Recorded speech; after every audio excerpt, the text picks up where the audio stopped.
Okay, so here we go. Looks like the players have already started up, so I'm going to remove my mug from the screen and let's watch some battles.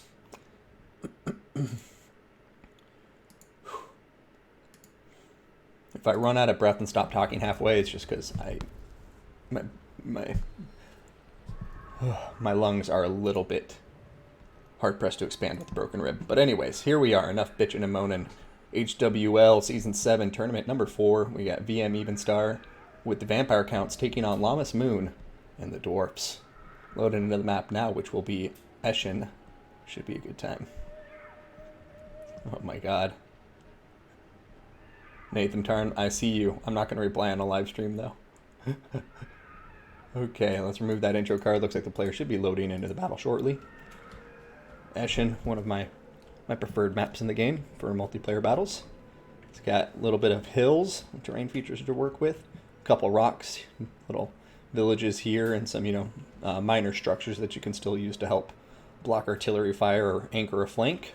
And then you have limited forest options here, so like if you're a Beastman or Wood Elf player, you can still get those nice Vanguard, hidden deployments, things like that. So let's go ahead, and it looks like they're loading in. So let's start with the Vampire Counts. Being brought by VM Evenstar, who isn't the High Elves, guys. Is not the High Elves. Dwarfs. I'm excited. I haven't seen this matchup in a while, and I do rather enjoy it. Alright, so here we are. So, starting with the front line, looks like we'll have 4 Graveguard with great weapons, maybe 5, I might have missed one. No, it does look like we're just going to have 4. We're going to have 2 Karen Wraiths, and then for the chaff up front, we got 2 of those zombies. Always got to bring them, although I'm sure a volley from blasting charges might send them right back into the dirt where they came. And over here, going to take a look at some heroes. We got a Necromancer on top of a steed. Going to have Forbidden Rod, Raise Dead, Van Hell's Dance Macabre, and Invocation of Nehek. So all the healing there on the Necromancer, staying true to his job. Going to have 2 Black Coaches, which I absolutely love to see. And then we have a Mortis Engine. Now keep in mind these Black Coaches become more deadly to the Dowie as time goes on, because as you can see, Black Slice unlocks, and Unholy Vigor, and then Black Nimbus after 90 seconds in combat with that 44% damage resistance. It's pretty nuts. So, other than that, for the Big Lord himself and a few stragglers in the army I missed before, we have a single unit of Fellbats up in the air.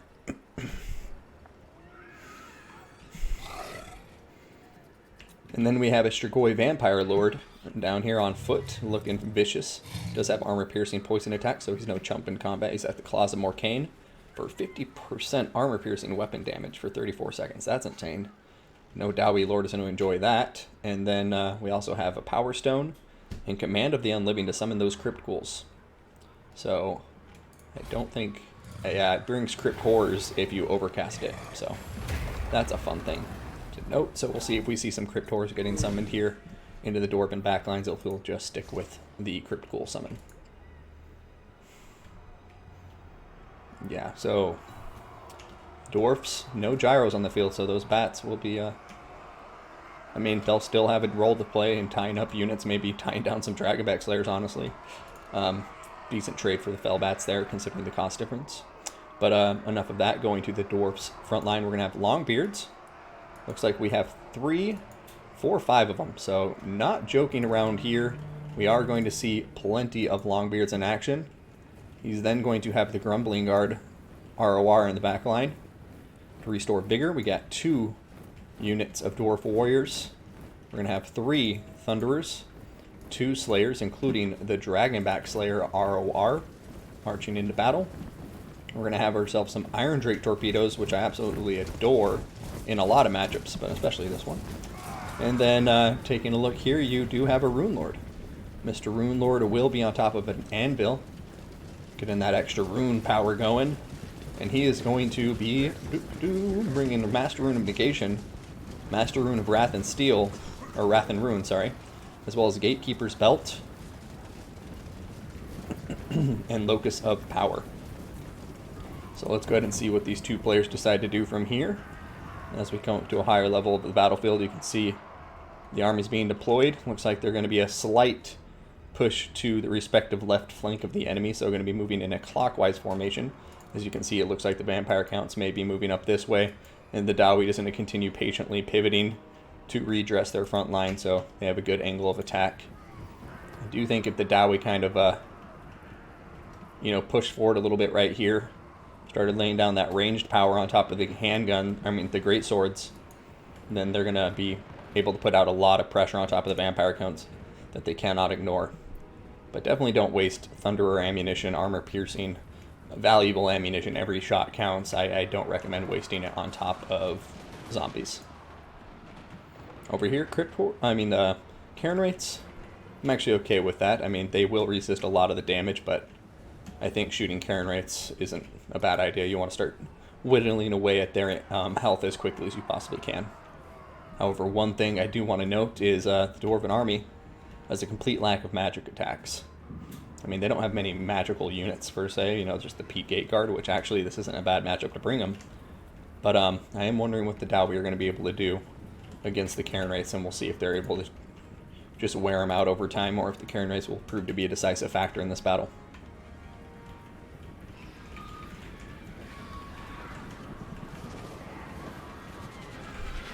Artillery is usually not a bad idea, but I definitely see a lot of dwarf players opting not to go for artillery. I think I bring like a bolt thrower, maybe. Alright, looks like the Thunderers are targeting the Graveguard with great weapons now. Those armor-piercing rounds doing a lot of damage. No bombs is definitely an interesting thing that I haven't seen before, but oh, look at this, guys. Rune of Wrath and Ruin going down on top of the Black Coach, and since it's the Rune Lord, is the Master Rune of Wrath and Ruin. And now it looks like we're going to be seeing the Thunderers, the Troll Hammer Torpedoes opening fire. Oh no, the Troll Hammer Torpedoes targeting the one that was in motion, but looks like they may rectify that. And as long as they're in guard mode, they can continue fighting. Oh no! Tip I always want to recommend to any player in the game: make sure you have your range units on guard mode, and that way when they get like a summon of zombies on top of them, they'll keep on shooting, even though rather than reverting to or switching to melee combat. Over here, Slayers are in the center. Mortis Engine seems to be doing okay so far. Both of the Black Coaches took quite a lot of damage. I'm only seeing one of them right now. I'm not crazy. Am I? Oh no, they're both alive, but both of them very low health. One of them still seems to be crumbling. Oh no, it shattered! Can you believe it? The Slayer's on top of it. One Black Coach down. That is a very heavy loss for the Vampire counts. Over here, the other Black Coach still okay, but critical binding already. And now, oh no, the Troll Hammer Torpedoes just opened fire. And this Black Coach is also going to go down lickety-split. I don't think the invocation of the heck is even worth it, but you gotta try. Can't fault them for trying to heal it back up, and it looks like maybe it'll pay off, but want to get out of range of those Troll Hammer Torpedoes ASAP, because one more volley from them might shatter it out.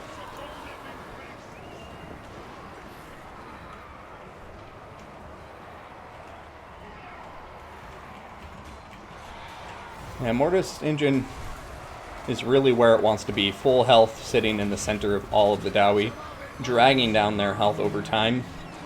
Gonna see Thunderers here terror routing, and now Crypt Ghouls are on top of them, so those Crypt Ghoul summons coming out and actually proving to be pretty effective, and I like the Crypt Ghoul summon. Crypt Ghouls, a unit I want to see much more of in the meta as time goes on.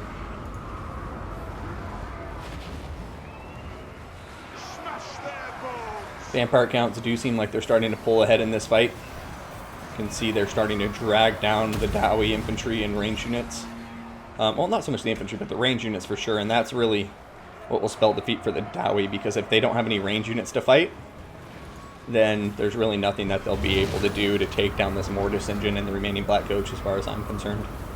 But stranger things have happened, and the Dawi are stubborn folk. So let's see, Strigoi Ghoul King, or Strigoi Vampire Lord, sorry, going after the Rune Lord.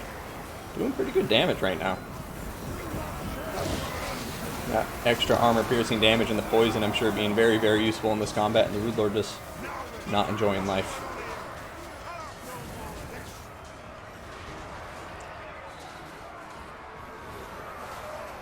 Thunderers trying to get regrouped, maybe shooting into the Mortis Engine, trying to pull through some Dawi that are bogging it down.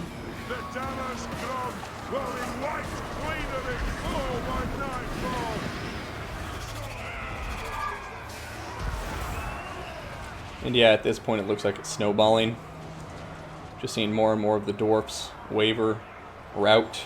And the thing the Vampire Count player is doing excellently in this battle is ensuring the units that are routing are getting chased. So, I mean, you look back here, see the Iron Drake torpedoes, they never had a chance to come back. Karen Rays were on top of them like butter on bread. And, yeah, knocking them out before they even could have a thought of returning to the battlefield, which is usually the Dowie strength. They're definitely a faction of attrition, but so is the Vampire Counts. And it seems to me that the Vampire Counts, in spite of maybe an initial misplay with that Black Coach, but I can't even say that for certain. Maybe it was just a necessary sacrifice, all things considered. But in any case, he was able to pull it out in the end. I don't really see a path to victory for the Dowie at this point.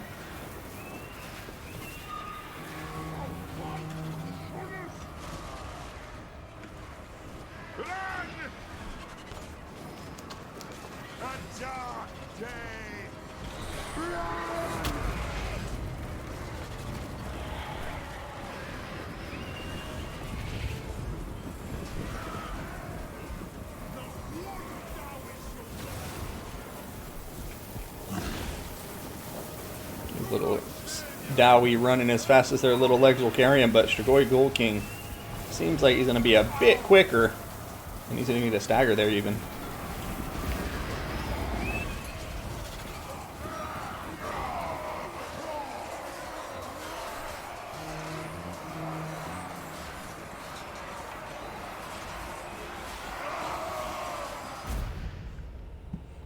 Alright, Llamas Moon going to concede defeat. First victory going to VM Evenstar.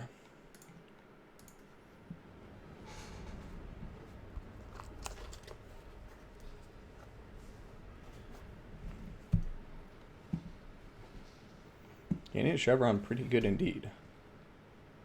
The Mortis model is nice. I was thinking that too as I was watching it, seeing those knights up front just charging away, clearing a path for the Mortis engine. But I think what he did really good here is he kept his Graveguard safe pretty much the whole time. Like, on the approach, and then when they close the gap, just look at the value. And this is, like, I want to say, like, when it comes to this Dwarf army, I think it's a valid way of going about it. I'm not a big fan of the Rune Lord being on top of the anvil, but I'm sure there's logic to that maybe I'm just not picking up on, but I feel like the extra cost may not be worth it. Against the Vampire Counts, I usually try to go bigger if possible, or at least higher quality infantry. And I mean, Longbeards, you may be saying, like, that's great infantry, what are you talking about, HW? But I do think Longbeards...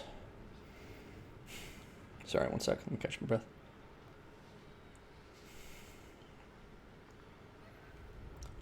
I do think Longbeards are a bit outclassed in this matchup, because they're just, like, not good enough to where if the Vampire Counts go with the heavy Graveguard front line like they did here, then I just feel like they can get pulled apart too easily.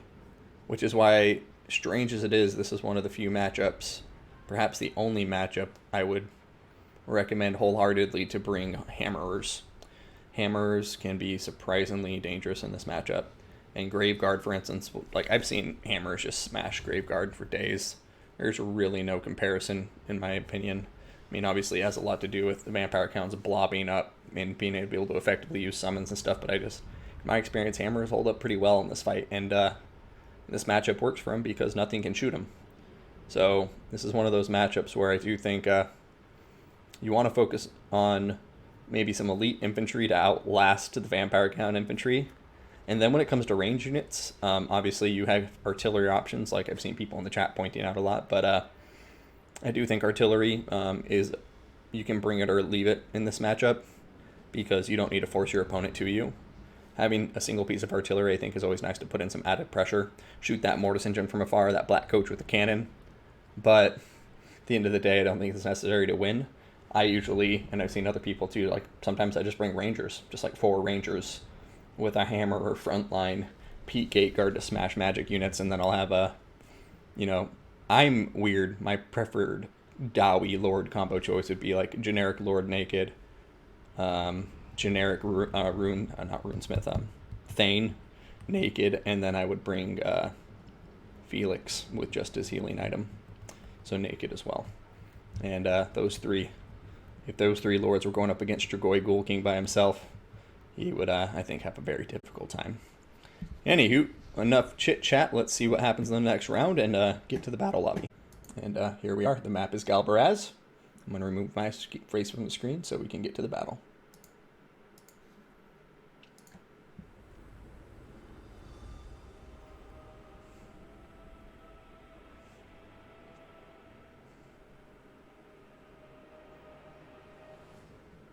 Yeah, Optimus Pine. That's why I'm not going to read your puns. Laughing hurts. Hey, Aristo. Good to see you, buddy. Okay, everyone. Here we are. VM Evenstar bringing the Dark Elves up against Lammas Moon and the High Elves. This is tournament number 4. Once again, just to remind you, and this is round 2. Evenstar is up 1-0, so match point for him.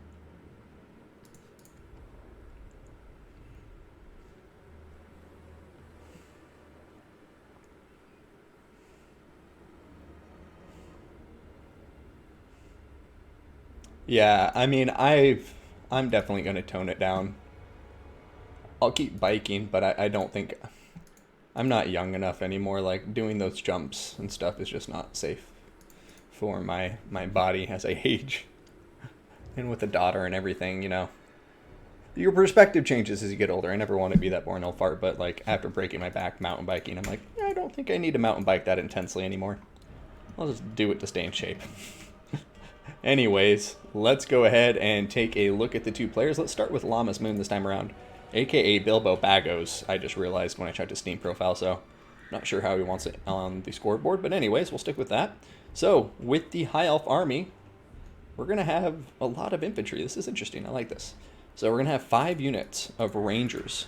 So putting a lot of stock in this, you know, Elven anti-infantry infantry. And keep in mind, with their bonus versus infantry, these guys can be pretty vicious. Just want to check out what that bonus is right now. So as you can see, 8 bonus versus infantry, bringing this up to what, 36 weapon strength, and then going to be bringing that 8 on top of the 28. Yeah, 36 melee attack, 36 weapon strength. That's pretty significant buff to their stats when they're in combat with other infantry. So I think they'll do well against bleak swords and stuff, but I guess time will tell. Now for the archery contingent, we're going to have a lot of Lothern Seaguard here. Some of my favorite models in the game. I really like them. The good old Sparabara High Elf version. So we're going to have 4 of them. And in the center, we're going to have 1 generic unit of archers at 475. They are the cheapest unit in the High Elf roster. And can be quite useful if you're just, you know, looking for somewhere to spend a few extra points. Now, over here, 2 Dragon Princes yet to be deployed. And then we're going to have a mage with the Lore of Metal, as I was hoping to see here. First of all, I don't know what it is. I love this color, that weird brownish gold. But you got Plague of Rust, nothing else. Going to overcast that, I imagine. Get it up to that minus 60 armor effect on... minus 60 armor effect. And that will really help the archers snipe down any heavily armored heroes or cavalry units. But also, if the rangers come up against any armor, I'm sure Plague of Rust will be very useful there as well.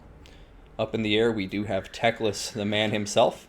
And usually want to bring him if you're going to have 2 casters, just because he has a crazy amount of access to the Winds of Magic.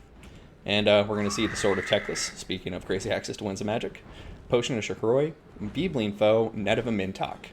He then has the passives for Shield of Sapphire, Wild Heart, and Kindle Flame. Seeing as he does deal fire damage on top of his Phoenix, it makes sense to have Kindle Flame, so he just always gets that buff whenever he's casting magic and in combat. Now, ooh, the Dark Elf's going for a very different course of action here. And, ooh, the High Elves, look at that. The dodges from Lammas Moon there. That was a beautiful dodge there on that initial scatter shot. No models lost. And looks like he's redressing his lines, and we'll see how he approaches this. But talk about different approaches to a battle, folks.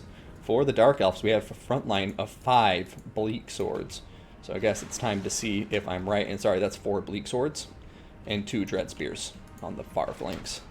He's got 3 Reaper Bolt Throwers, as you've seen. And so far, he's doing a very good job of dodging a lot of combat.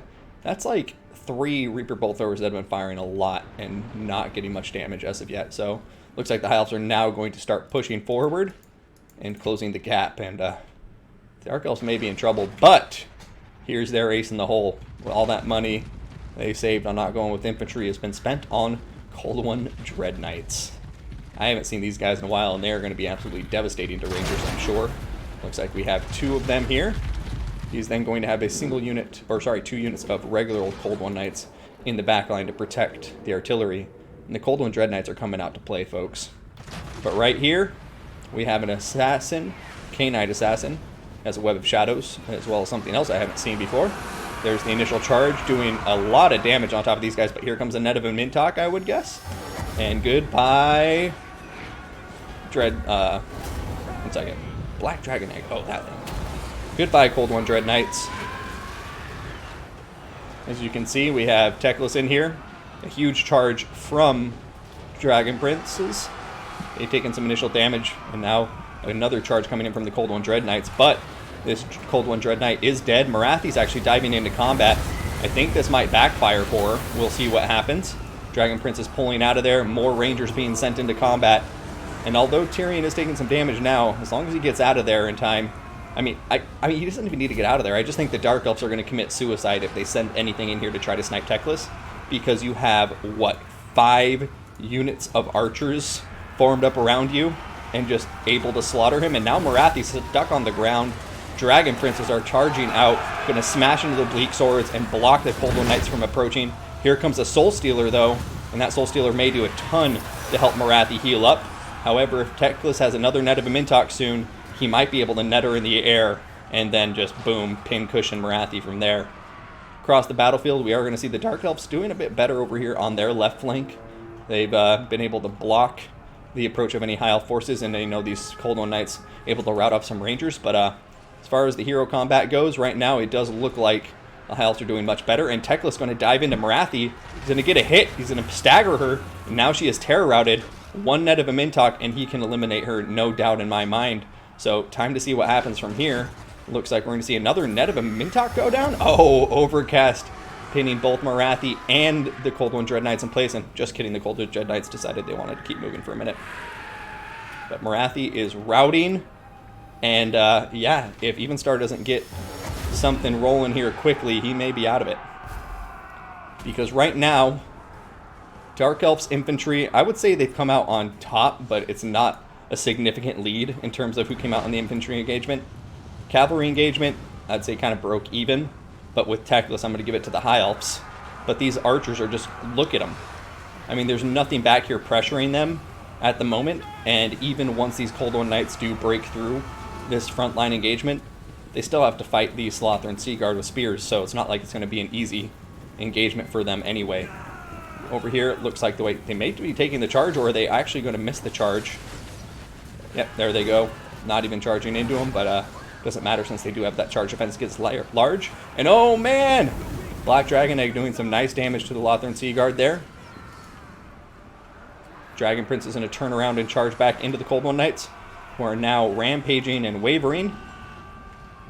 Over here, Teclis has removed Marathi from the field of battle. The Dread Spears are trying to exact revenge, but he does have Potion of Shafroi to heal himself up.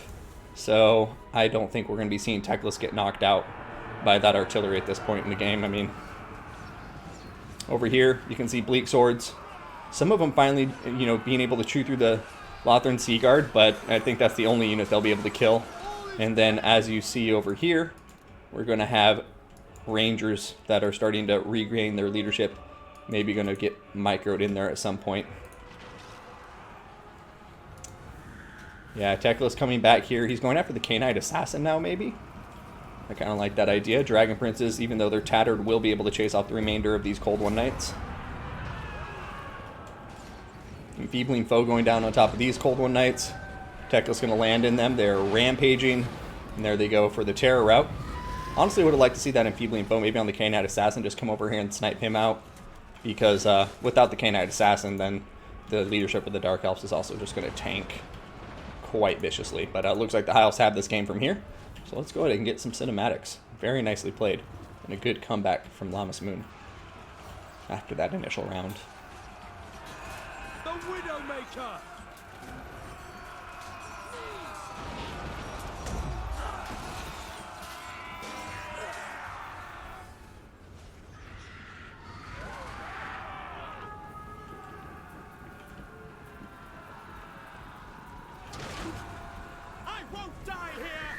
Teclis eliminating the artillery now, and Yeah, just kind of a mop up from here.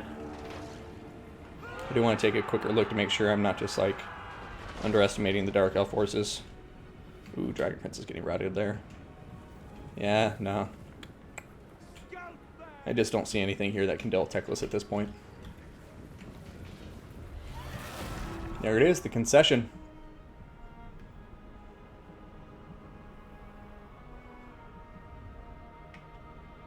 Aw, man, Arizo, that sucks.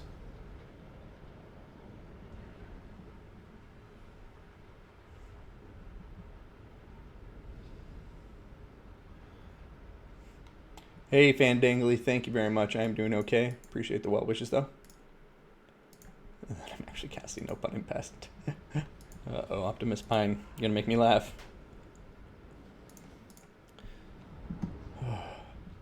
No, it's not Lotus. It's Bilbo Bagosz. I just checked the profile because I was confused. I was checking to see who it was.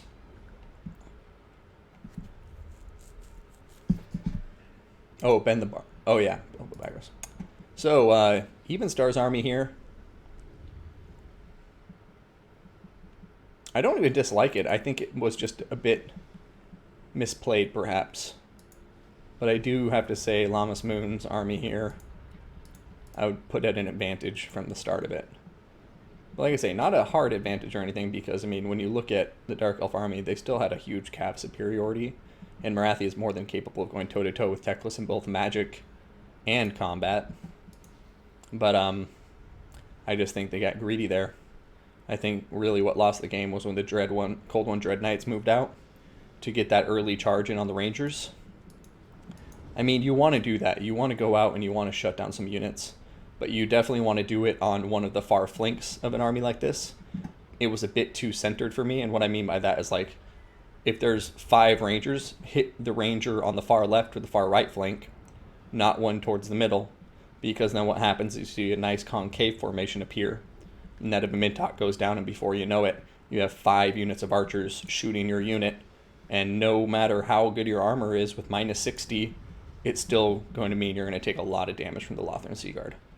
So, very well played to Lammas Moon, and I just think that initial play kind of broke the back of the Dark Elf army because Teclis was able to take out Morathi, and without Morathi, she's one of those linchpin units in this game.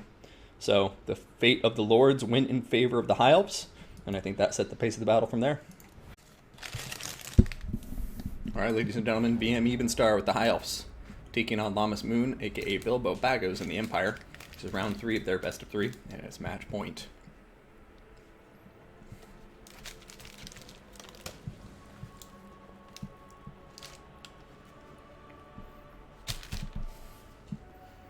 A pastry chef? Hell yeah, man.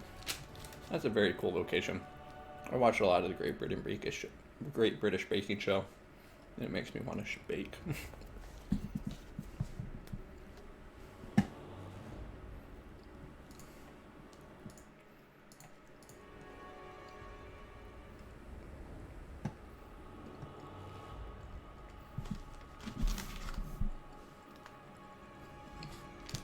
Donnertosh? I'm sure I'm butchering the pronunciation, but that's good. It is a good show. It's a great feel-good show.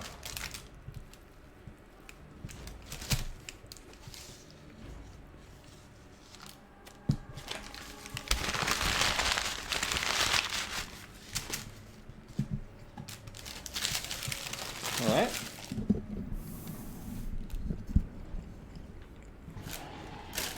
I'll come back to you in a moment, Mr. Torta. In the meantime, let's stop crinkling paper on stream and get to the armies. Now, we'll cover our blue player first this time, BM Evenstar. Now, for this army, we're going to see 2 Rangers here in the forest. Turn off the foliage since this is a rather dense map. We got 2 white lines of trace, 1 on either flank. And it looks like we'll have 2 units of spearmen, also 1 on either flank. Beside that, we got ourselves Lyrian Reaper archers, I'm sorry. We have some Dragon Princes. Do you believe there will be 2 of those as well? Lilies, look upon There they are on the left flank. Now up in the air, we do have a Star Dragon. And for the leader of this army, there you are, flying as well on top of an eagle. You have Alariel the Radiant, just continuing to disappear on me. Got Star of Averlorn, Arcane Conduit, Earthblood, Foss Protection, along with the Shield Stone of Isha and Life Bloom.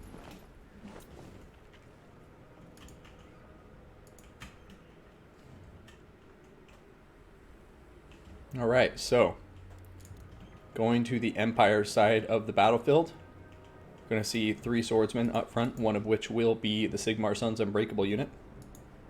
2 units of spearmen with shields, 1 on either flank, and then a 3rd unit of spearmen, no shield, going to be sitting in the back line. Got 2 Empire Knights and 2 Demigryph Knights.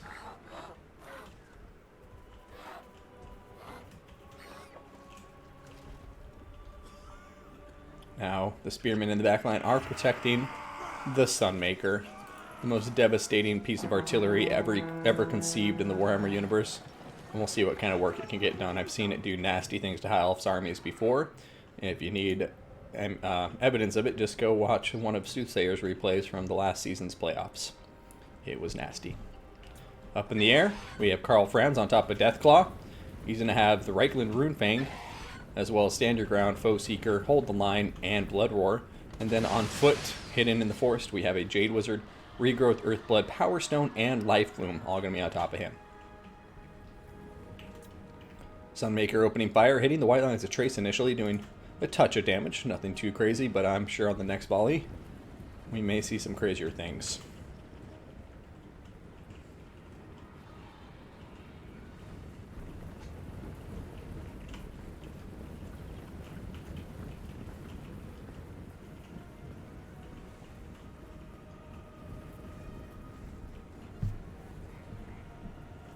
Okay.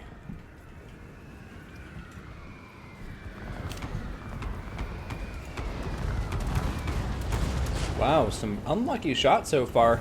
Rangers not going to be taking too much damage on the approach. These looser formations of infantry seem to be doing better against that kind of artillery. Lyrian Reaver Archers doing some scouting. Lara the Radiant joining them as well. And then over here, we're going to see them doing some more scouting too, so the Empire's cavalry in the backline is definitely known. But oh my goodness, that Star Dragon breath hitting the Sigmar Suns right down the line. And suddenly this Unbreakable unit is going to be a lot easier to deal with. A very nice play from the High Elves in my opinion. Always want to get rid of those Unbreakable units sooner rather than later. Big charge into the Rangers. Foss Protection is on top of them, giving them extra armor and defense. Then we're going to see over here that Earthblood upgrade is going down on the Cav engagement. Star Dragon, Alariel, they're all in it right now. And this is a pretty risky position for the High Elves to be in as Karl Franz comes diving into battle. You're going to see that a lot of the Empire units are going to be better supported here. But I eat my words. The Star of Averlorn has gone down. Empire Knights are terror routing, and now the Dragon Princes are in here to play. And the White Lines of Trace will actually be very helpful here with their armor piercing, not to mention Spearman reinforcements coming in from the flank. This is definitely the engagement that will decide the rest of the battle as far as I'm concerned, but can't say that for certain because you never know what's going to happen in these things.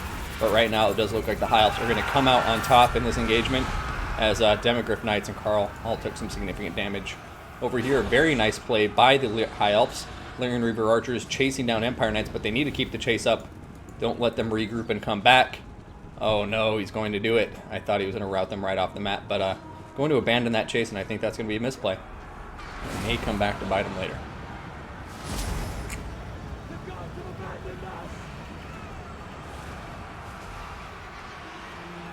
Rottenell, thank you, man. It's good to see you. Good to be streaming again. Man, High Elves are really pushing hard here. Balance of power is definitely in their favor. Karl Franz is diving into Alariel. Demigryph Knights are in here too.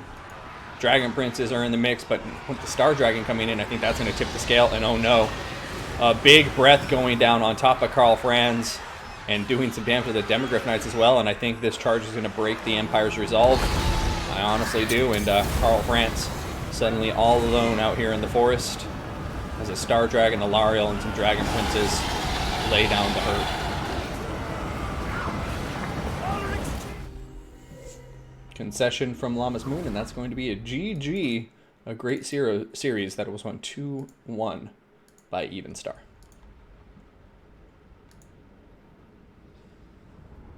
Morkoth, you're probably right.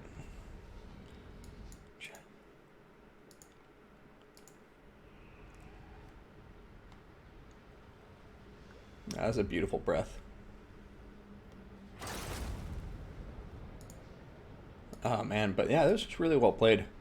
I don't even dislike this Empire army. I think it has what you need to win it. Potentially, maybe a bit more missile power, but if you don't really want to deal with missile toe-to-toe against the High Elves, I totally get that. But that Dragon Breath was really well done. And the High Elves are just doing a good job picking their engagements wisely.